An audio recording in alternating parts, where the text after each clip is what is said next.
The most dangerous angles were exactly the angles a gunner would naturally use during the kind of close-range engagement that was most likely to result in the tank being hit and set on fire in the first place.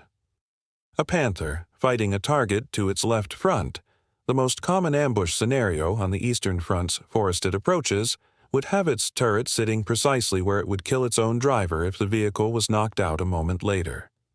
The radio operator's situation was different, but not significantly better. His hatch on the right side of the hull was less frequently obstructed by turret rotation, but it sat closer to the transmission housing and the right hull wall, giving him a narrower physical corridor to actually exit through even when the hatch was fully open. In practice, accounts from survivors and post-battle forensic examination of destroyed Panthers both point to the radio operator station having one of the highest fatality rates among crew positions. When fire started in the engine compartment, which was directly behind both hull positions and separated only by a firewall of limited effectiveness, the radio operator was often overcome by smoke before he could navigate his way out. German engineers were not unaware of these problems. Field reports began arriving from the Eastern Front as early as the summer of 1943, within weeks of the Panthers' combat debut at Kursk, describing crew losses attributed to hatch obstruction. The response from the design teams was measured and largely inadequate. The AOSF-G, introduced in 1944, included a redesigned driver's hatch that used a rotating periscope system and a slightly modified hinge geometry intended to reduce the obstruction angle. Some accounts suggest this marginally improved the situation. Other accounts from crews who served in AOSF-G Panthers describe encountering exactly the same problem. The structural reality of where the turret sat relative to the hull had not fundamentally changed, and without moving the turret ring itself or redesigning the hull roof geometry, there was no solution available that German industry in 1944 was positioned to implement at scale. There was also a training dimension to this failure that receives almost no attention. Panther crews were taught emergency evacuation procedures, but those procedures were practiced in intact vehicles under controlled conditions, which meant turret forward, engine cold, no smoke, no fire, and no incoming. The psychological difference between practicing a 30-second evacuation drill and actually attempting to exit a vehicle that has just been struck by a penetrating round, where the crew compartment may already contain fragments of the round itself, along with spalling from the interior armor, where one or more crew members may be wounded or unconscious, and where the sound and heat of a growing fire are competing with every rational thought in a human brain, that difference was enormous. Crews who froze for even 10 seconds after a hit were already behind the timeline that a Panther fire allowed. The ammunition load of 79 rounds was stored partially in the hull floor and partially in the sponsons beside the hull crew positions. When fire reached those rounds, the resulting detonation was not survivable from inside the vehicle. The most haunting aspect of this entire problem is the consistency of the physical evidence.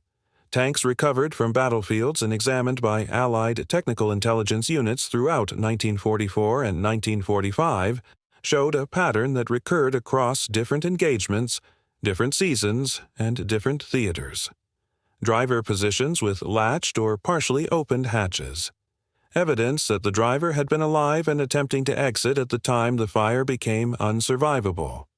The turret, in case after case, sitting at an angle that explained why the hatch had not opened fully. These were not men who panicked. They were not men who failed to act. They were men who did exactly what they had been trained to do and discovered, in the last seconds of their lives, that the vehicle they had been trained to trust had a geometry problem that no one had adequately solved. The Panther's reputation survived the war intact.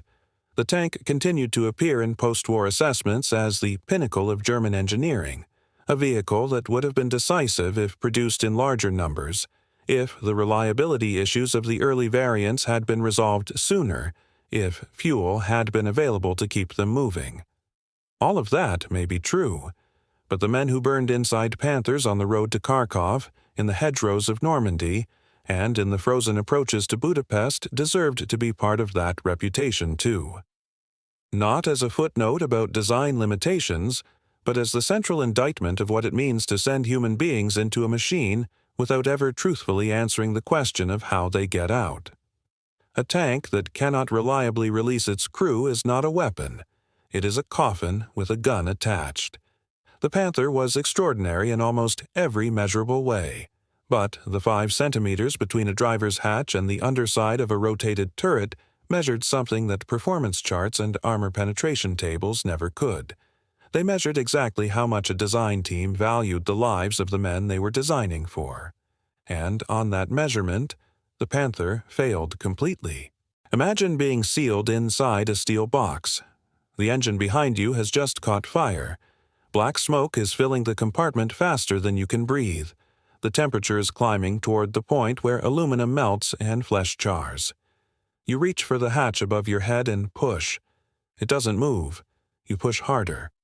Nothing. Somewhere above you, the turret has rotated a few degrees to the left, and that rotation has placed several hundred kilograms of hardened steel directly over the only way out. You have maybe 90 seconds before the fire reaches the ammunition. This was not a rare scenario. This was a design problem baked into the Panther tank from the very beginning, and the men who died because of it never had a chance to tell anyone what it felt like. The Panther was, by most military assessments, the finest medium tank Germany produced during the Second World War.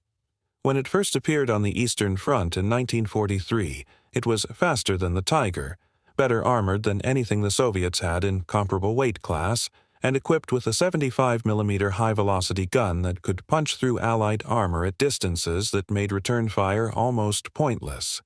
Allied tank commanders feared it. German tank crews were proud to serve in it. Military historians have spent decades praising its design as a leap forward in armored warfare. But there was a truth that sat underneath all of that praise. A truth written in the burn patterns found inside destroyed Panthers recovered from battlefields across Europe. The Panther had a catastrophic relationship between its interior layout and its escape hatches, and under fire, that relationship killed crews who should have survived. To understand what went wrong, you have to understand how the Panther was built from the inside out. The tank carried 5 men. The driver sat on the left side of the hull, forward at the very front of the vehicle. The radio operator sat to his right, in a mirror position on the right side of the hull. Behind them, separated by the massive transmission housing, was the fighting compartment, where the commander sat in the turret above and to the right, the gunner sat below him to the left, and the loader occupied the right rear of the turret basket. Each of these 5 men had theoretically been given a way out. The commander had a hatch in the turret roof above his cupola. The loader had a second hatch on the opposite side of the turret roof. The driver and radio operator each had their own individual escape hatches in the hull roof, directly above their seated positions. 5 men, 5 exits. On paper, this looked reasonable. In reality, it created a death trap with a very specific trigger. The driver's hatch was a circular steel plate roughly 480 millimeters in diameter, hinged at the rear and designed to swing upward and forward when unlatched from the inside. The hatch itself was not the problem. The problem was what sat directly above it when the turret was traversed away from the 12 o'clock forward position. The Panther's turret overhang extended significantly beyond the hull on both sides, and the rear of the turret basket, along with specific sections of the turret ring housing, projected rearward and downward in ways that the original designers at Mayenne had apparently not stress-tested against emergency evacuation scenarios. When the turret was rotated to the left, which placed the gun pointing toward the 8 or 9 o'clock position relative to the driver, the rear right section of the turret structure dropped directly over the driver's hatch opening arc. The hatch could be unlatched. It could begin to open, but it would travel approximately 15 to 20 centimeters upward before the leading edge struck the underside of the turret overhang and stopped completely. The driver was left with a gap too narrow to push a hand through, let alone a human body wearing winter gear, a padded helmet, and a life preserver vest over a flight suit equivalent. He was locked in. The exact geometry varied depending on which version of the Panther you were inside and which precise angle the turret had stopped at, but the danger zone was consistent across AOSFD, AOSFA, and AOSFG variants. Any turret rotation between roughly 30 and 90 degrees to the left created partial or total obstruction of the driver's hatch. Beyond 90 degrees, the geometry shifted and the obstruction lessened, but a turret that had traversed past 90 degrees to the left had its gun pointing almost directly rearward, which was not a common combat firing position.